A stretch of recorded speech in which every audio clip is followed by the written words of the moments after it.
de diálogo interreligioso. Bienvenido y gracias, estimados, por acompañarnos en este espacio donde tratamos de hablar de algunas cosas de protocolo. Bueno, buenas tardes a todos. Gracias, Carlos, Fischel, Marwan. Gracias, Gustavo. Como dijo Francisco, cuando pensamos esta mesa, lo primero que se nos ocurrió es llamar a Gustavo y decirles quiénes son los indicados para hablar de estas tres religiones, ¿no? Que tanta fantasía tiene el estudiante, tanta fantasía tienen los que hacemos ceremoniales. Hay cosas que desconocemos. Yo, como docente de la carrera, a veces cuando tenemos que hablar siempre sale el tema, ¿y qué pasa si nos cruzamos con alguien de la religión judía o del Islam? ¿No? Porque más o menos el catolicismo lo manejamos, ¿no? O creemos, ¿no? Entonces la propuesta que tuvimos cuando nos entrevistamos con los aquí presentes es que nos cuenten, más que nada, la vivencia, ¿no? ¿Qué consideraciones tener en cuenta? Por ejemplo, con cosas sencillas que nos podemos enfrentar en un acto, en un congreso, no en una reunión. Por ejemplo, lo más sencillo que hablamos con Fischer era el saludo, ¿no? Que uno piensa, sabemos que los latinoamericanos no somos muy besuqueros, somos del toqueteo, y hay culturas que no permiten el contacto por una cuestión cultural y otras por cuestiones religiosas, ¿no? Entonces, pensamos quiénes mejores que ellos que nos cuenten cómo es el día a día en ceremonias, cuando se hacen, por ejemplo, ceremonias conjuntas, qué consideraciones tenemos que tener, ¿no? Así que bueno, aprovechemos la palabra de estas tres personas que son referentes en el tema. Y bueno, ¿quién quiere empezar? Fischel, Marwan, cualquiera de los tres, Carlos. ¿Están los micrófonos? Por orden testamentario. Bueno, ahí hay una ventaja, me parece, ¿no? Hay una ventaja. Bueno, te escuchamos. Contanos un poco, Fischel, cómo es esto de, por ejemplo, los saludos, lo cotidiano, cuando nos encontramos, por ejemplo, ante una persona, ¿no?, que practica la religión judía o es observante de la ley, que hay diferentes tratos. Contanos un poco, por favor.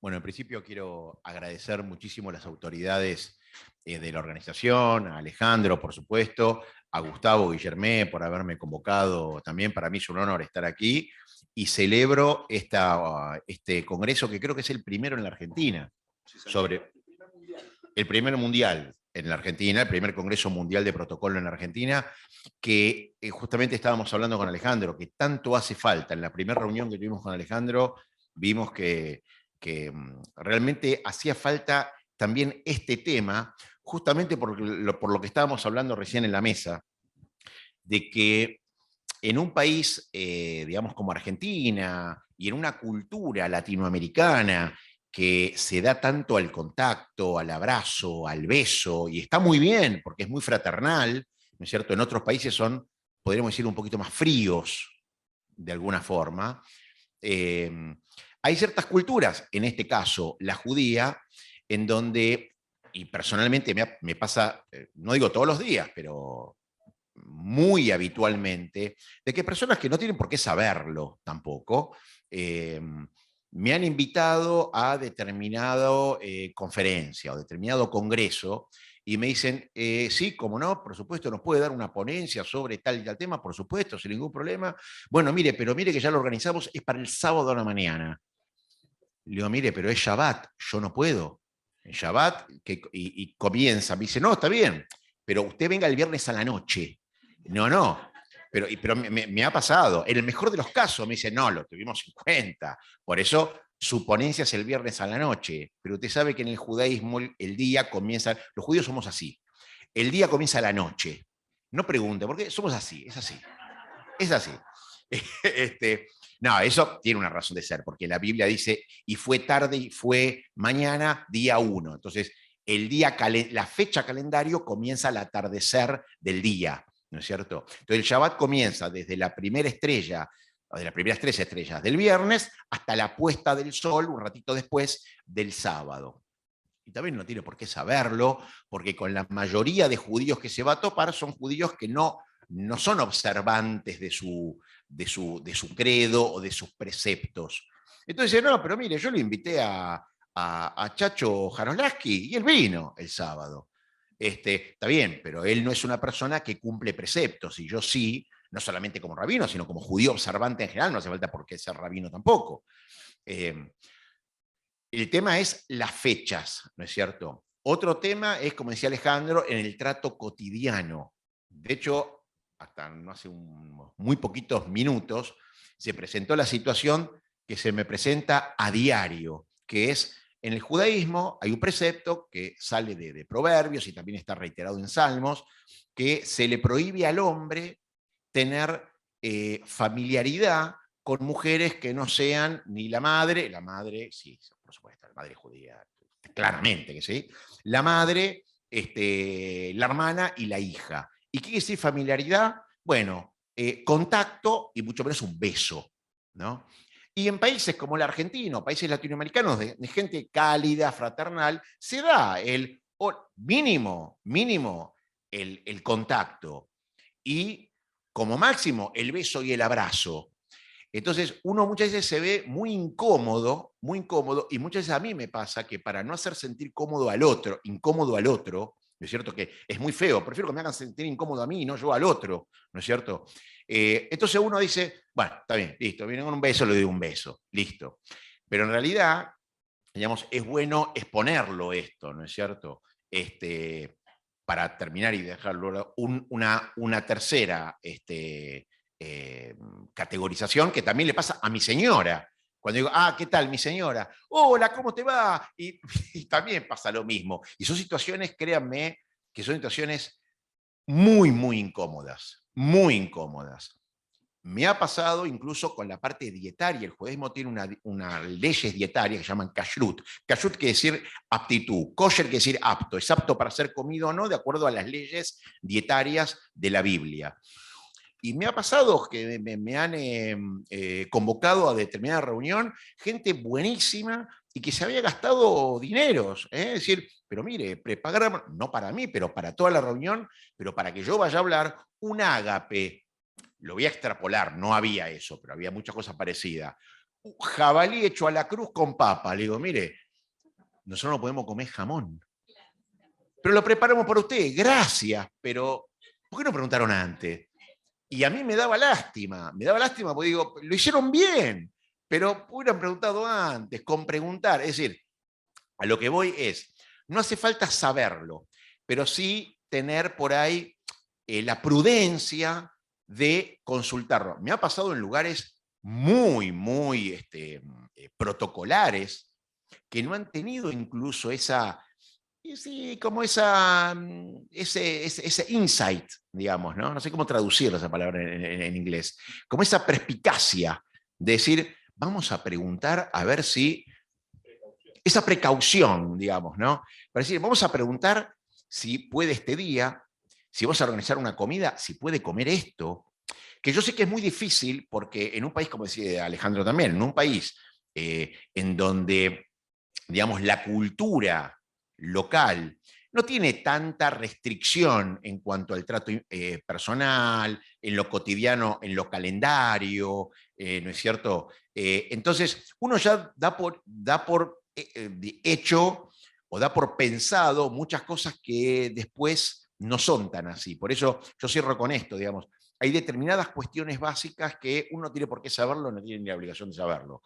Pero sí por ahí, ante la organización de un evento, preguntarlo, claro. Tomo eso que dijiste vos cuando nos juntamos la primera vez con Fischel, le conté porque creo que fui solo, no fui con vos, ¿no, Gustavo? No, bueno, no recuerdo. Le conté la fecha y él me dice, Dios, ya pasó, Kippur, ya pasó Sukkot, estás tranquilo, le dije. No, claro, porque está eso, el tema del calendario también. Tenemos que ver, no voy a organizar algo en pleno Ramadán, ¿no? O en Semana Santa. No tenemos que prever todas esas cuestiones, no desde lo alimenticio, lo calendario. Hacer este día, esta reunión, teníamos que ver los horarios. Es igual, por ejemplo, sabemos que viernes, ya lo dijo Fischel, no. Obviamente el Islam también no podía el viernes, digamos, por una cuestión, digamos, de tradición y religiosa. Y es igual que decirle a Carlos, venid, hay un congreso el domingo 10 de la mañana.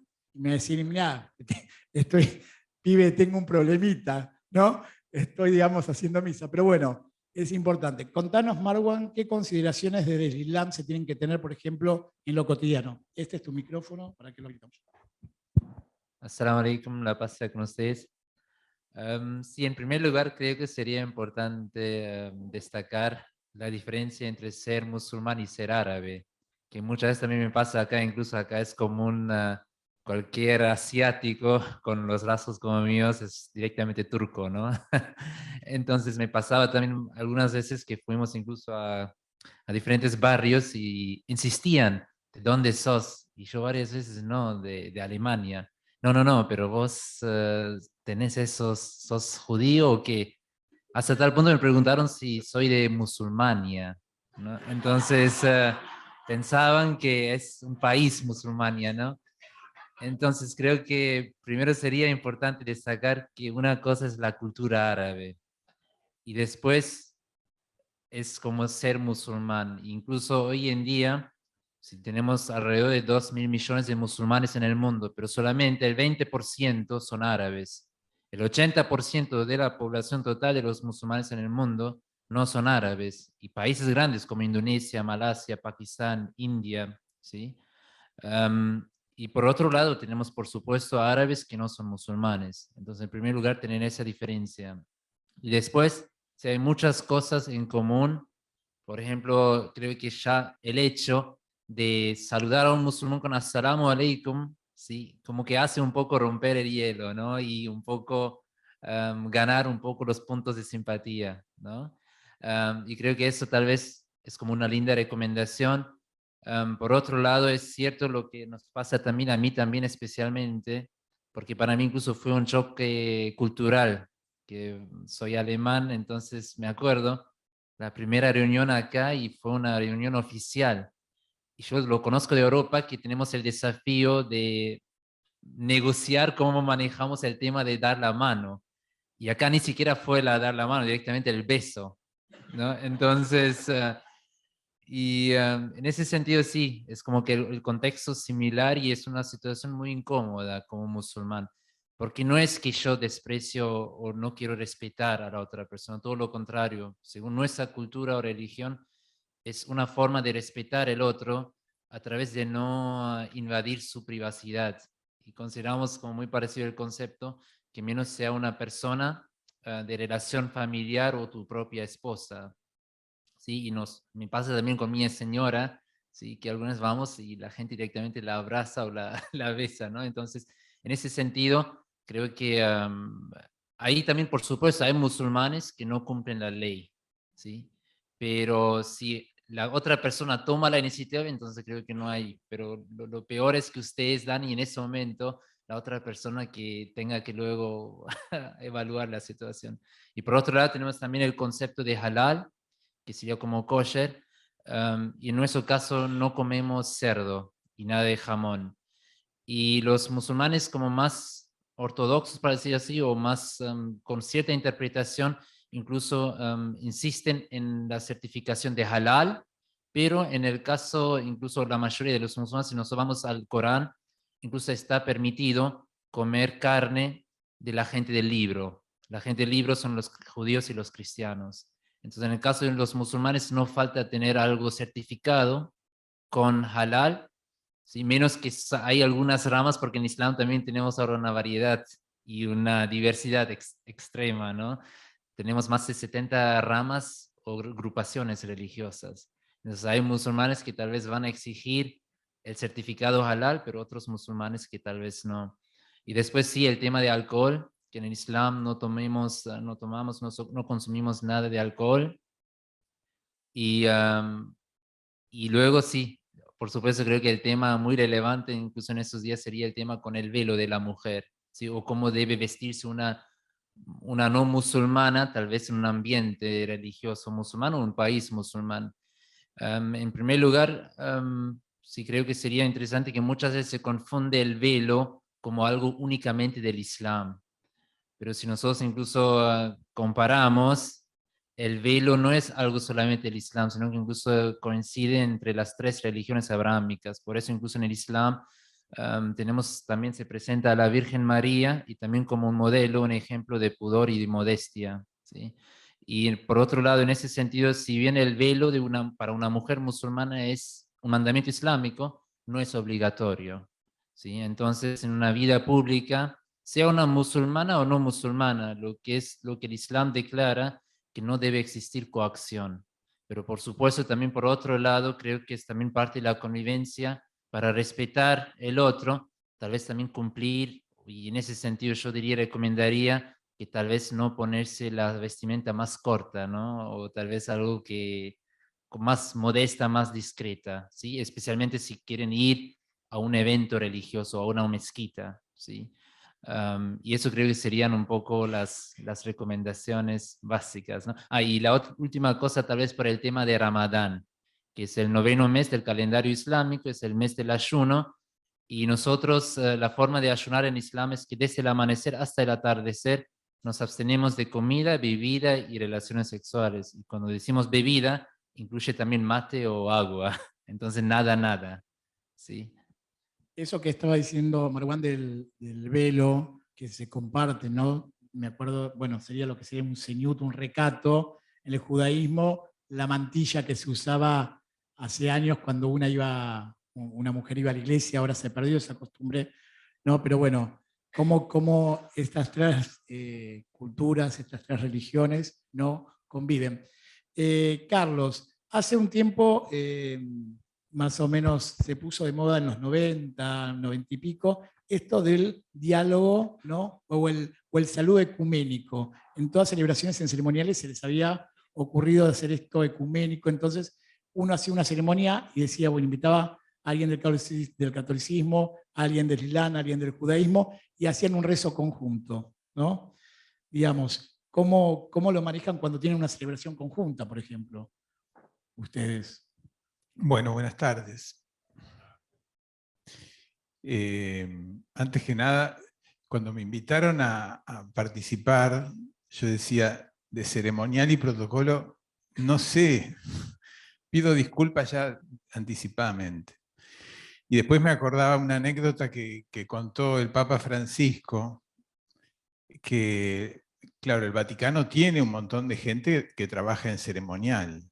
Y Bergoglio Francisco decía que era más fácil negociar con un extremista mundial que con un ceremonial del Vaticano, porque no te permiten modificar, nada es negociable. Y él tiende a salirse del protocolo y se ve que lo han retado. En la Iglesia Católica hubo un cambio muy grande a partir de lo que fue el Concilio Vaticano II en el año 65, del 62 al 65. Con el Papa Juan XXIII empezó y continuó con Pablo VI. En ese concilio,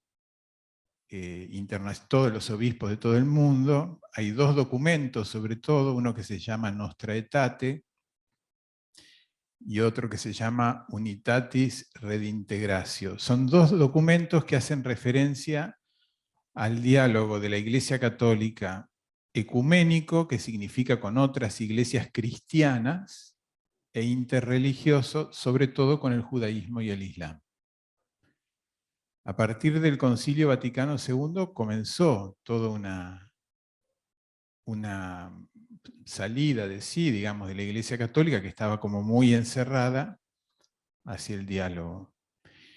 Y bueno, eso fue fluctuante, digamos, pero continúa adelante, y al día de hoy en el Arzobispado de Buenos Aires y casi todas las diócesis del país tienen gente delegada para el trabajo precisamente ecuménico con otras iglesias cristianas e interreligioso. Y bueno, yo me empecé a involucrar de a poquito, y ciertamente lo primero que hay que hacer desde la posición de cada uno es conocer al otro. Si uno no conoce, puede no solamente meter la pata, sino no apreciar realmente la cultura, la fe del otro. Entonces, el primer paso siempre es conocer, desasnarse, ¿no es cierto? Porque además vivimos en sociedades muy prejuiciosas también. Uno se fabrica imágenes de un judío, de un musulmán, que muchas veces están hechas en base a cosas irreales, ¿no es cierto? Entonces, en la medida en que uno tiene una cierta vida social y pública, es bueno conocer para no equivocarse. Así que creo que este panel está, bueno, es importante.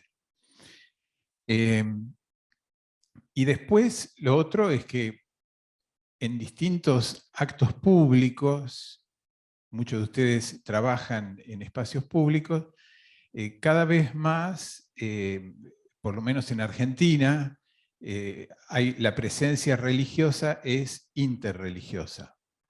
Antes, cuando había un acto en el pueblo, invitaban al párroco. Ahora invitan al párroco, al pastor, si hay un rabino, y si hay un sheik o un imán también. Culturalmente se está imponiendo cada vez más esa interreligiosidad en los actos públicos. El Papa Francisco en el año 2019 firmó una pequeña declaración con un teólogo musulmán muy importante en la ciudad de Abu Dhabi, que se llama Declaración acerca de la fraternidad humana, la convivencia en paz y el bien común. Y es una reflexión acerca de la importancia que tiene la convivencia en paz. Pero para convivir en paz tenemos que conocernos, tenemos que valorarnos, tiene que haber una cierta amistad social.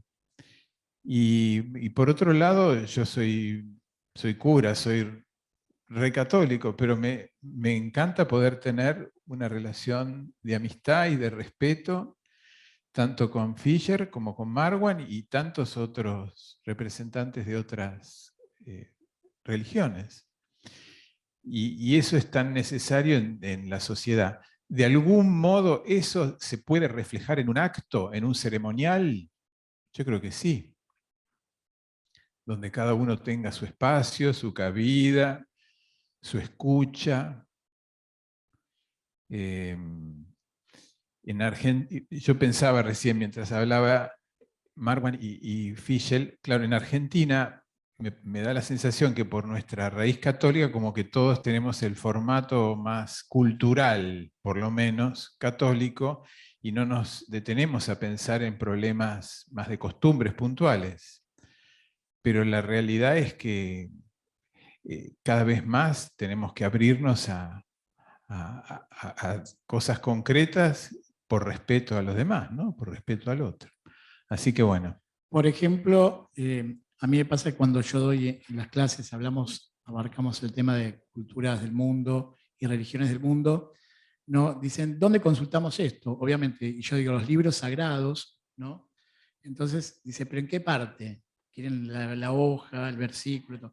Y bueno, desmentime, Carlos, es así, digo, ceremonial religioso o eclesiástico, no, o católico, hay 3 libros. El ritual romano de los sacramentos, donde están, ahora vamos a tomarle la lección a ver si conocen los sacramentos, el ceremonial de obispos y el derecho canónico, ¿no? Entonces, ay, pero hay que leer mucho, y bueno, hay que leerlo. Yo me acuerdo cuando falleció el Santo Padre Juan Pablo II, todos sabían de ceremonial religioso, ¿no? Entonces, nadie consultó el libro de derecho canónico, ¿no? Donde dice qué pasa cuando fallece un Santo Padre, cuáles son los pasos a seguir, ¿no? Todos los programas de televisión de Chimento decían, se apaga la luz, ahora le van a pegar en la cabeza, ¿no? Con un martillo, y viene uno y lo declara muerto, y el otro. No, lean el libro, el ritual romano, el derecho canónico, donde se explica los pasos a seguir, el cónclave, todas estas cuestiones. Pasa lo mismo, por ejemplo, con el judaísmo. Cuando digo sí, por el tema del kasher, y este invento no es ningún invento, está en el Levítico, ¿no? Que dice cuáles son los alimentos prohibidos, con la ley alimenticia también en el Corán, ¿no?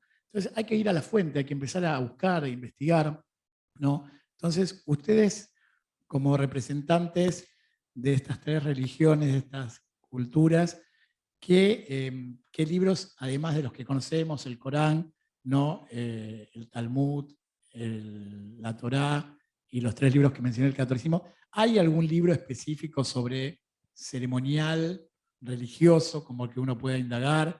Quizás yo puedo conocer, hay algunas ceremonias, por ejemplo, que tiene el judaísmo, libros específicos como por ejemplo el del Pesach, ¿no? O el del duelo, la Shive. Pero bueno, ¿hay en otras religiones libros específicos sobre ceremonias, por ejemplo, que uno pueda encontrar en el Islam o en el catolicismo?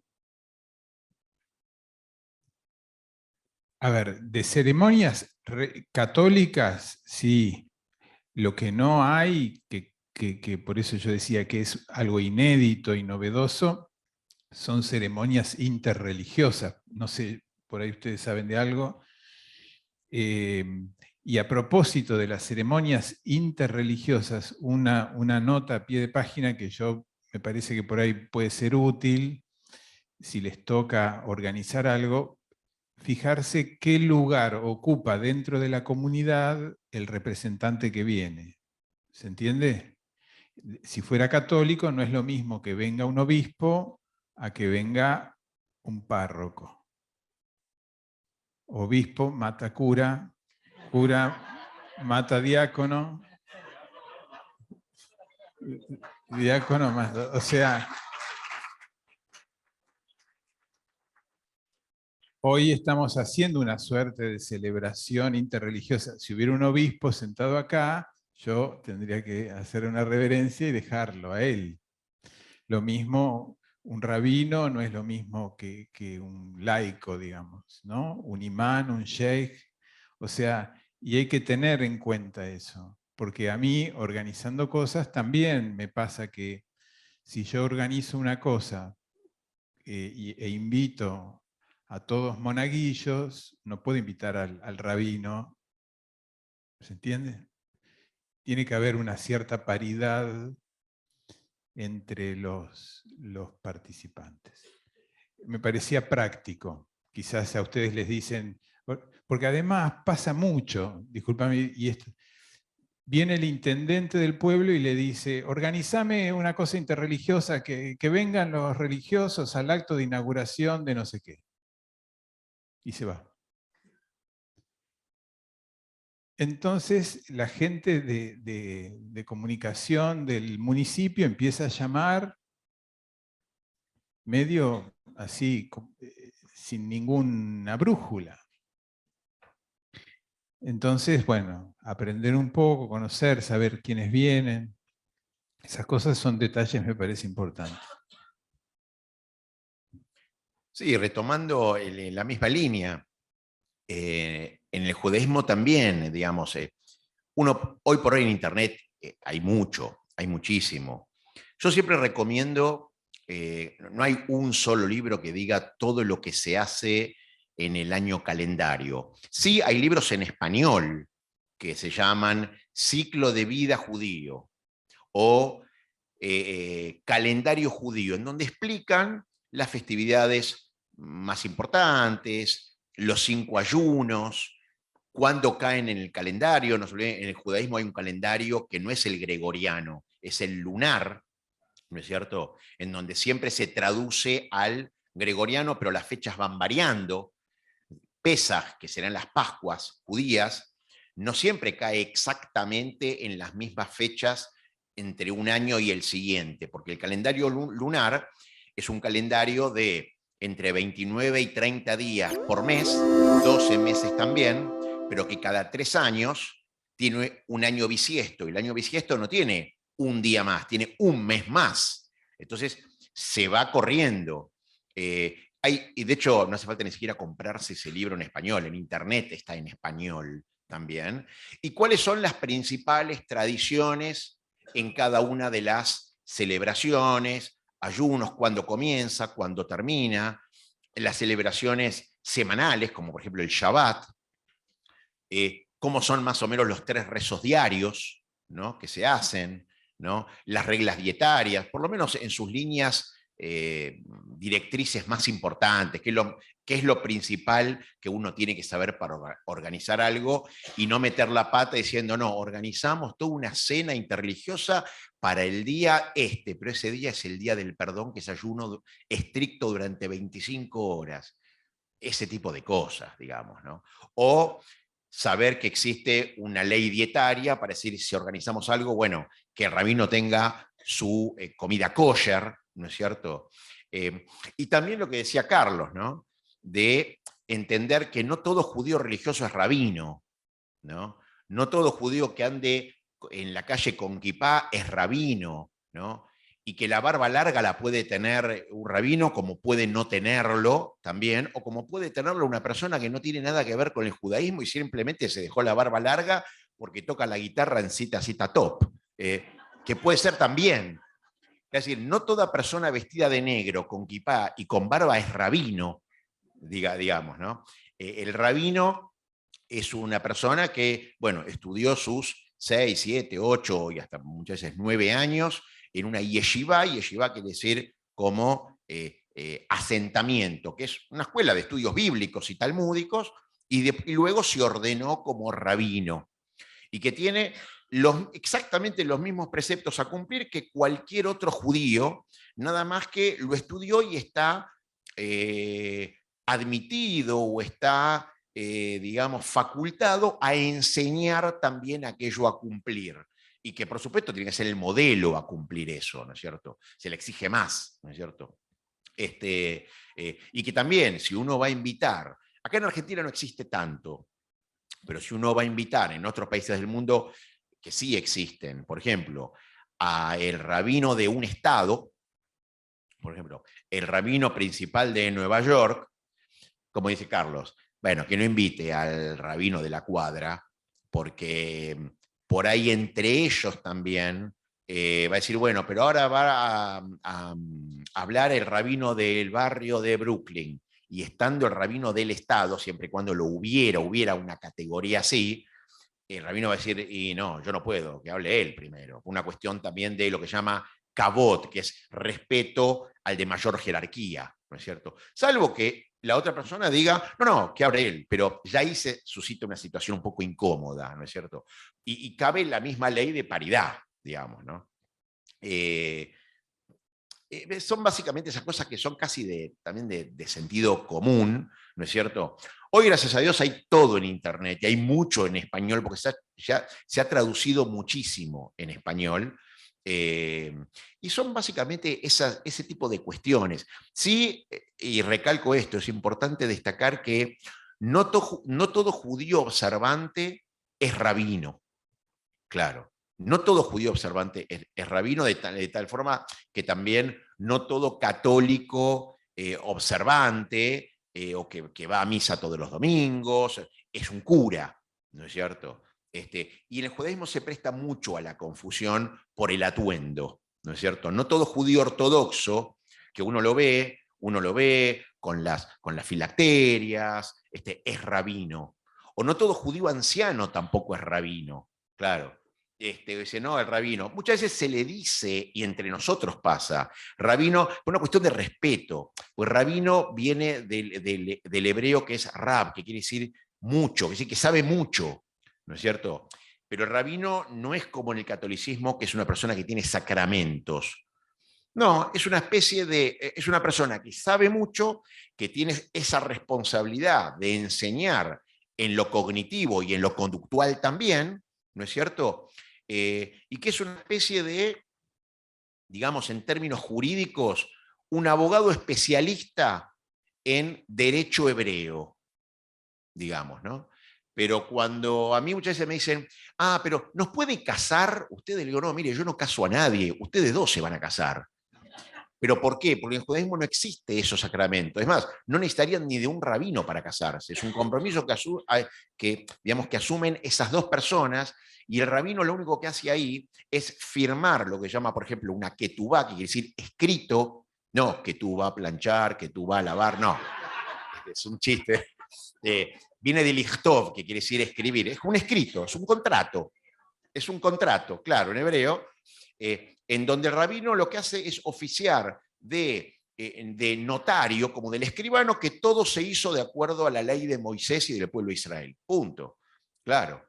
Y da también una bendición, está todo perfecto, pero son las veces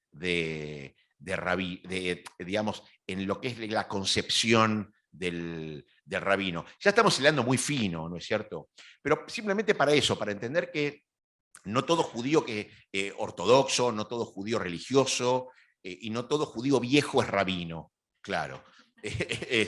Y que también dentro del judaísmo también hay mucha confusión porque no se ha aclarado, y eso es una especie de mea culpa, hacia el afuera. Ustedes me van a decir, y me ha pasado, que me van a decir, pero mire, me pasó con un programa de televisión, pero mire, yo lo invito a usted a nuestro programa del sábado de la noche, un programa de cenas, en Canal 13, una cena, ¿no?, que van algunas personas. Yo le digo, mire, justo me invitaba en el verano, en donde el Shabbat terminaba muy tarde, porque anochece muy tarde y yo ya no llegaba. Me han dicho, no, nosotros le ponemos comida kosher sin ningún problema. Digo, pero mire, yo no llego por el Shabbat. Pero mire, habíamos invitado a esta persona que también dice que es rabino y él vino sin ningún problema. Bueno, no todo el que dice que es rabino lo es. Y esto pasa en todos lados. Bueno, el judaísmo también, ¿por qué no? Pasa también así. O de la misma forma que de repente hay una persona que es judía y va y hace cosas que en el judaísmo está prohibido. Bueno, lo mismo le cabe también, en el judaísmo cabe la misma, digamos, ley general que le cabe a cualquier otra cultura, que no todo el que pertenece a esa cultura cumple con lo que esa cultura demanda. Ahora, eso no quiere decir que esa persona no pertenezca al judaísmo, porque el judaísmo es matrilineal. Hijo de madre judía es judío. El padre, nosotros no tenemos nada que ver. Porque es un derecho de vientre, ¿no es cierto? Entonces, ahora, el hecho de que sea judío tiene el deber de vivir de determinada forma, que es cumpliendo los 613 preceptos bíblicos. Ahora, hay libre albedrío. La persona puede decir, no quiero y vivo como si no fuera judío. Eso no quiere decir que eso sea parte del judaísmo, y eso sí hay que tenerlo en claro. Porque me ha dicho, bueno, mire, pero esta persona vino, bueno, está bien, pero esa persona que haga lo que quiera, yo no voy a emitir juicio. Yo le digo, yo con el judaísmo me dice que yo no puedo, entonces no puedo, y bueno, listo, y se resolvió la situación. Pero eso sí, muchas veces presenta esa confusión entre lo que hace una persona que es judío y lo que el judaísmo determina si eso está bien o mal, digamos, ¿no? Que parece obvio, pero muchas veces no lo es. Y la gente no tiene por qué saberlo, la verdad, no tiene por qué saberlo. Pero es bueno, eso sí, aclararlo, ¿no? De repente una persona dice, no, pero me está comiendo un sándwich de jamón y queso. Está bien, pero eso está prohibido. Está prohibido en el judaísmo mezclar, obviamente el jamón está prohibido, pero a su vez también está prohibido mezclar productos cárnicos o derivados de cárnicos con lácteos. Y eso viene del versículo que dice, no cocinarás el cabrito en la leche de su madre. De ahí surge la prohibición de mezclar productos cárnicos con lácteos. Ahora, que haya una persona que sea judía y que lo vean comiendo un sándwich de jamón y queso, eso no quiere decir que el judaísmo lo permita, ¿no? Parece obvio, pero cuando uno empieza a analizar las cosas, eso cala en la cultura, ¿no es cierto? Y se puede prestar a confusión. Bueno, Fischel, ahora tenés la posibilidad de ir a almorzar el domingo en vez de cenar el sábado con la nieta. Creo que viene por ese lado la invitación, ¿no? Viene por ese lado, ¿no? Tenés la posibilidad de ir el domingo al mediodía. Bueno, para ir cerrando, estamos atrasados en agenda. Tanto Carlos como Fischel y Marwan tienen compromisos posteriores. ¿Querés comentarnos algo, agregar algo, Marwan? Sí, solamente 2 puntos muy puntuales. Creo que en primer lugar tener en cuenta que algunas veces, y yo diría que es incluso más difícil realizar eventos intraconfesionales que interreligiosos. ¿Sí? A mí me pasaba también, pensaba especialmente, porque lo conocía del mundo musulmán, que muchas veces se mete a todos los musulmanes en la misma bolsa, pero nosotros tenemos una división del mundo musulmán en más de 50 países, por un lado, es decir, la división política, y por otro lado, en más de 70 ramas y corrientes religiosas. Entonces, algunas veces es más fácil organizar un evento con un sacerdote, un rabino y un imam, que organizar un evento con 3 imames de distintas comunidades. Entonces ahí también asegurarse bien, ¿no?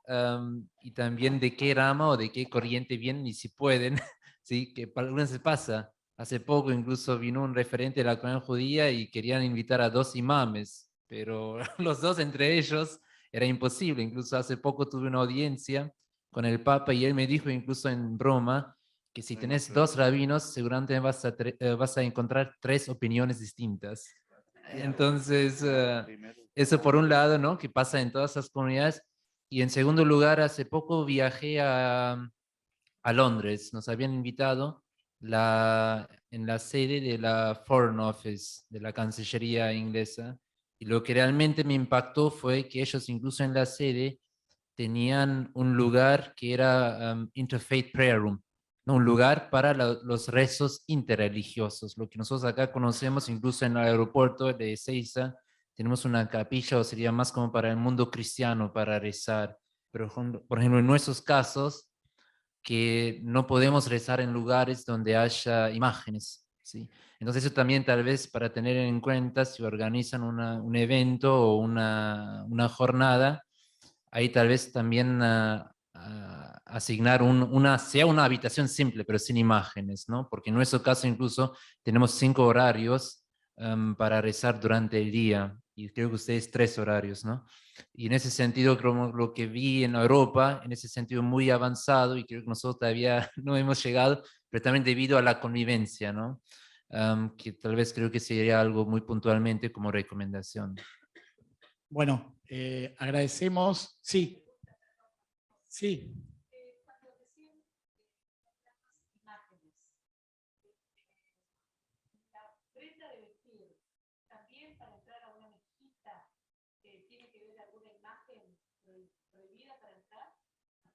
En ese sentido sí es recomendable no llevar ahora una remera tal vez con imágenes, pero lo que más es más estricto en el Islam es como que para que no haya imágenes, para no confundir al devoto en dedicar su pensamiento, su acto religioso, ¿no?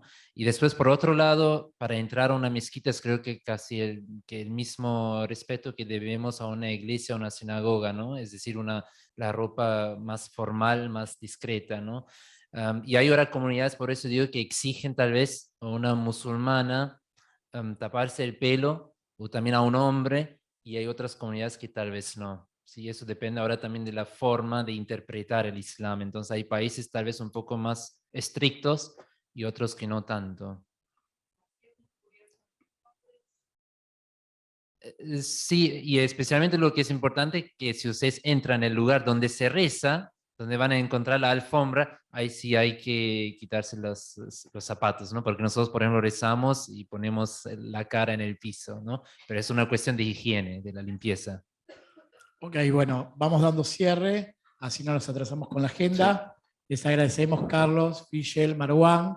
Espero que hayan aprendido lo que compartieron estas 3 personas interesantísimas. Yo me lo llevaría a los 3 a mi casa y me lo pongo en la mesa de noche y que hablen, ¿no? Pero bueno, no creo que quieran. Bueno, les agradecemos con un aplauso.